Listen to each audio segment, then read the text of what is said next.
बहुत सही बच्चों के है, लिए बहुत सही है। बच्चों के लिए भी नहीं, है। वो है लेकिन सुनाना नहीं चाहिए। ओके। खैर सुन लो आप। अच्छा। सब अब इस अवस्था में है कि सुन सकते हैं। जी। क्या तामसी वृत्ति कली जो कोई दिखी, ये। अरे कली जो कोई दिखी, फूल जो कोई मिला, वास्तविकता। कली जो कोई दिखी, फूल जो कोई मिला, मिलन के लिए तभी, वसल के लिए तभी भागती है जिंदगी। एक फूल है, बगीचे में गए अपन तो वहां पर क्या लगता है? भौरा। भौरा। फूल देखो, फूल की खुशबू लो, है ना? भागती है जिंदगी, नाचती है जिंदगी। जो मैंने अभी बताया, देखिए जो मैंने अभी बताया वही था, वही फूल के साथ। फूल के साथ वही है। फूल में मतलब ये है कि वो सत्संग से, खुशबू से आकर्षित जी, होता है। जी।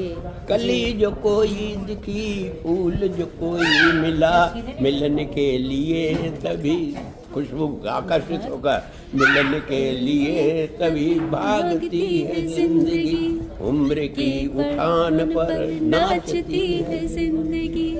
और काम कुछ ऐसे किए आज भी बदनाम है, काम कुछ ऐसे किए आज भी सदनाम है, जाते घर किसी के दर भागती है जिंदगी, उम्र की उठान पर नाचती है जिंदगी। तो भैया ये है जिंदगी का काम।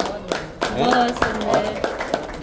अब अध्यात्म संबंधित आपको दो चीजें देता हूँ। अध्यात्म सुनिए, बहुत महत्वपूर्ण प्रवचन और सुनो बेटा, यज्ञ अपन करते हैं, यज्ञ में गिनती रखना, यज्ञ में मंत्र को बार बार पढ़ना, कितने बार पढ़ें, क्या पढ़ें। तो मैं आपको योगिक क्रिया के अंतर्गत दिया गया एक वो है साधन, उसको बताता हूँ। उसको अगर आपने कर मुद्रा के अंतर्गत अगर उसको आपने कर लिया 9 बार, तो वो 108 बार कहलाता है। तो मैं आपको बताता हूँ क्या करना। ये हाथ है आपका, है ना? ये आपकी क्या है? कनिष्ठा, है ना?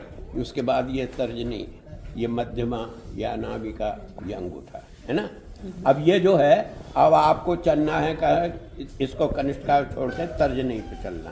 तर्जनी का ऊपर वाला पोर छोड़ देना, ऊपर नहीं हाथ लगाना, इसके दूसरे नंबर पर लगाना।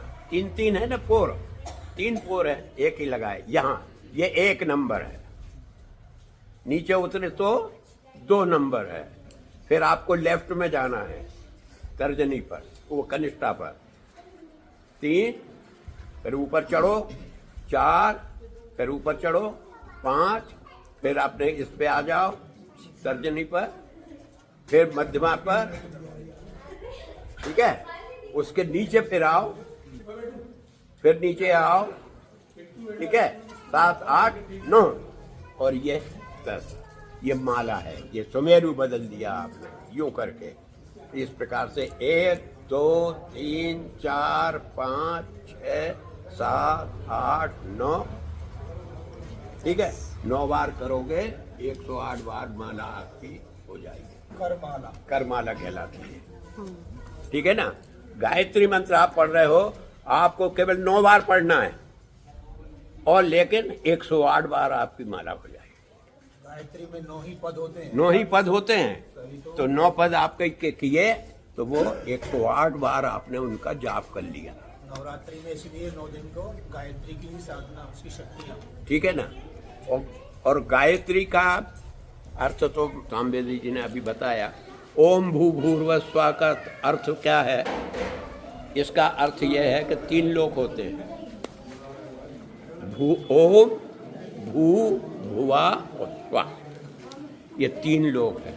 लोकों में सूर्य जो है, सविता सूर्य को कहते हैं, उसका प्रकाश जो है वह तीनों लोकों में व्याप्त है। ओम भू भूर्भुवः स्वः तस्य वितुर तत् सविता, तत्सवितुर कहते हैं। वितुर का मतलब सविता, हाँ, तत्सवितुर वरेण्यम, उसको हम वरण कहते हैं।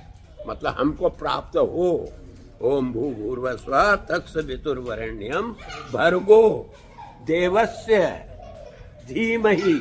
इसको इस प्रकार से कि हमारे को धी माने बुद्धि, बुद्धि हमको प्राप्त हो। धीमहि धियो यो नः प्रचोदयात्। इस प्रकार से हम उसको बुद्धि को धारण करके सुखी संपन्न मंगलमय जीवन व्यतीत कर सकते। ये उसका अपना गायत्री मंत्र का अर्थ है। इसलिए गायत्री का मंत्र का जाप करना चाहिए। अब एक मंत्र और बताता हूं।